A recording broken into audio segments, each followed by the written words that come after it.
Hi everyone. So this is the overview of the landing page, the eCampus course page for HUMS 100 Community Service. So this is for spring semester. And if you log on to the course on eCampus, you're going to initially come to the home page, which is the typical landing page for most courses. And you'll see, anything that's going to be due or upcoming should show up right here for you.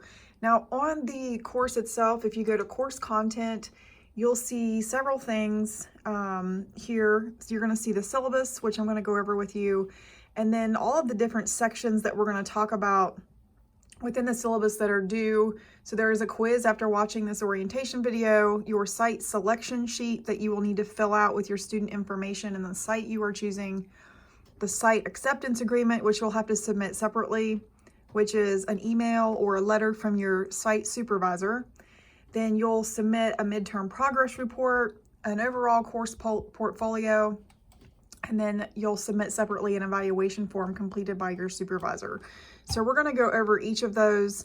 I will also say that all of the different documents for this course are here on the left within eCampus. So your site selection sheet, which is something separate that's due, you have to submit your example work log or timesheet that you'll use.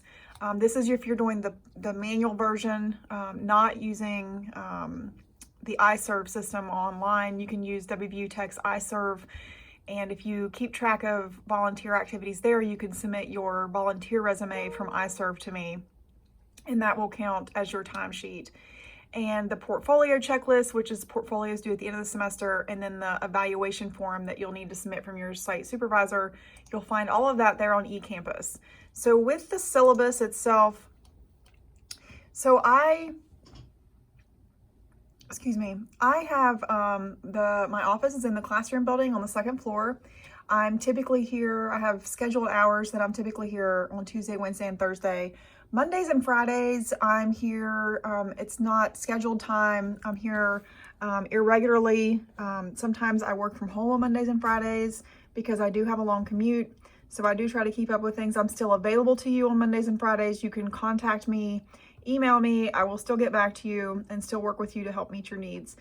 So for this course, it depends on what your pattern sheet requires for community service, as that kind of determines how many hours you have to complete as part of this class. If you look on your pattern sheet for your particular major, it may say 1 credit hour for HUMS 100. That means you have to complete 30 hours of community service. If it says you need 2 credit hours, you have to complete 60, and so on. Now, I do have some students that they're required to take 3 credit hours for their major, and they will divide this class up over several semesters so that they don't have to do 90 community service hours in one semester, and you can do that. I also have some students who continue to take this class even though they don't need the additional credit hours. They continue to take it because they need the extra credit hours as part of their registration for the semester, and they also like to use it to help bring up their GPA. So you can also take the class more than once if you would like. So this class is relatively independent, pretty much independent. So you choose your community service site, you choose what site you want to work at. You can also choose more than one site. The maximum that I will allow is up to 3 sites. So you may work at one of the local hospitals, at the student health clinic here on campus, and maybe you're also working at the animal shelter. Based on your schedule and trying to be more flexible with being able to meet those hours and get those in based on your schedule, it may take more than one site, and that's okay. You will need to fill out a site selection sheet for each of those sites, and have your supervisors fill out your acceptance agreements for each of those sites as well. So this is a required course for all students at WVU Tech. You'll see that there in the syllabus. As far as attendance policy, because we do work pretty independently in this class, you'll just work with me one-on-one with regards to your community service. You do need to honor your time commitments with your sites. I have been contacted by site supervisors in the past that says, this particular student just isn't working out for us. They're not on time. They're, continuously late, consistently late, or they don't show up. So please make sure that if you have a site that has accepted you to do your community service hours with them, that you are honoring those time commitments on their part as well. You know, they're preparing for you to be there, they're expecting you to be there, they're relying on you. So please do your part with regards to attendance. There's some, you know, typical communication there in the syllabus, information there for you. The best method for contacting me is by email, just because sometimes I am not on campus and I check my email regularly. I'll check it multiple times a day, and I will also provide you with updates about the course by email. So with the course itself, we will not meet regularly throughout the semester like a typical class does. You'll pick your community service site, you'll submit that information to me, you'll work with me as you need to on the course, and then you know, of course, after watching these videos, it should answer most of your questions, but you do need to take a quiz following this video that's due on January 22nd. That quiz is already loaded on eCampus. It was one of the first things I showed you there under course content, and it is the orientation quiz that you see right here. So back to the syllabus. One of the first things you need to fill out, which is also on eCampus, is your site selection sheet. So this is basically the site selection sheet you're going to fill out with your name, address, and the contact information for your site. There is also an acceptance agreement. So this is something separate from the site selection sheet. So there are two components to this. There's an acceptance agreement, and this is basically a letter on organizational letterhead, or it's an email directly from your supervisor's work email that is granting you permission basically to do your community service with them. So they're writing me, letting me know that, hey, I have been in touch with, you know, Jane Smith. She is going to be volunteering with us, and, you know, primarily her responsibilities will be walking dogs, helping bathe dogs, spending time with pets, helping us clean, you know, doing pet laundry and stuff for the shelter, that sort of thing. So it's a brief letter, brief description, accepting you to do your community service, giving us a brief description of what your responsibilities will be. You need to submit both of those on eCampus by Friday, January 24th. And again, you'll see that here. There's a student selection sheet, and you'll see that this is a document that you're giving me an overview of your contact information, what site you're proposing. If you're picking more than one site, you need to submit one for each site, and you need to put those into the Dropbox on eCampus. Then the site selection agreement, again, there's another brief description here for you as far as the letterhead or an organizational email. You will need to submit that separately. You get points for both of those documents as part of the course. So both of those are due by Friday, January 24th. The organizations that you can choose for community service generally need to be nonprofit. If they are for-profit companies, you need to check with me on that. We may do those on a case-by-case basis depending upon what they are and what the activities will be. You cannot do your community service with a sports team here on campus. You can do it with little leagues.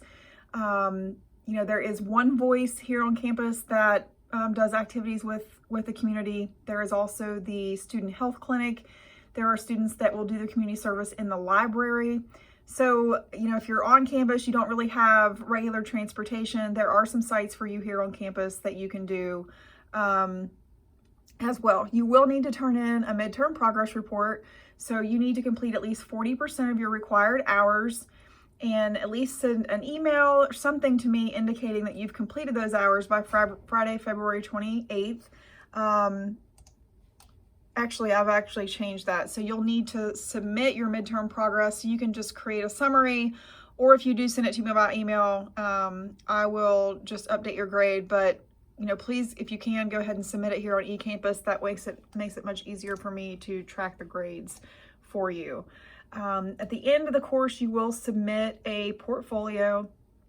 So you'll submit at least 2 pages in length summary, reviewing the information here, basically an analysis of what you've learned, how it's relevant to you as an individual, how it relates to your classroom training, or what it is that you're planning to do as part of career. You know, did it force you to change the way you consider or do things better? Did you, you know, challenge your career aspirations, change some of the expectations that you had with regards to your career, those sorts of things. So that is due by Wednesday, April 29th. And again, there is a Dropbox here and the summary as well. This is worth 150 points and it's due again by April 29th. So these are all in eCampus and you'll have reminders for you about that. You will have to also separately submit an evaluation form from your site supervisor that is also due on Wednesday, April 29th. So the evaluation form Dropbox is here under course content. It is also worth 50 points and the evaluation form is here for you to download and provide to your supervisor for completion. So your supervisor can provide this back to you with their signature on it, or they can send it to me directly. Basically, they're just answering a few questions, rating you on a scale of 1 to 5 as your overall evaluation. So on to the timesheet portion, your work log here. Like I said, and I'm going to have to start a second video here because I'm running out of time for it to be able to upload and work, but I'll go over the iServe portion for sure in the next video, which will be very brief to wrap things up. But if you're filling out this timesheet using the manual part, you'll need one timesheet per month. So you'll put your name if you're filling this out for the month of January. If you have more than one site, then you'll do, animal shelter or hospital, whatever it is, along with the activities that you're doing. So if you're walking dogs at the animal shelter, you'll put that there. Say you have 3 hours on January 20th, you would put a 3 here. And if you have 3 hours doing that on the 26th, you would put another 3 here. And then over here in the total column, you would put 6 hours. And so on. So you would fill this out for January and keep a track of your hours and then put the cumulative total here. And you would create a separate sheet for February and a separate sheet for March and turn in each of those for time tracking.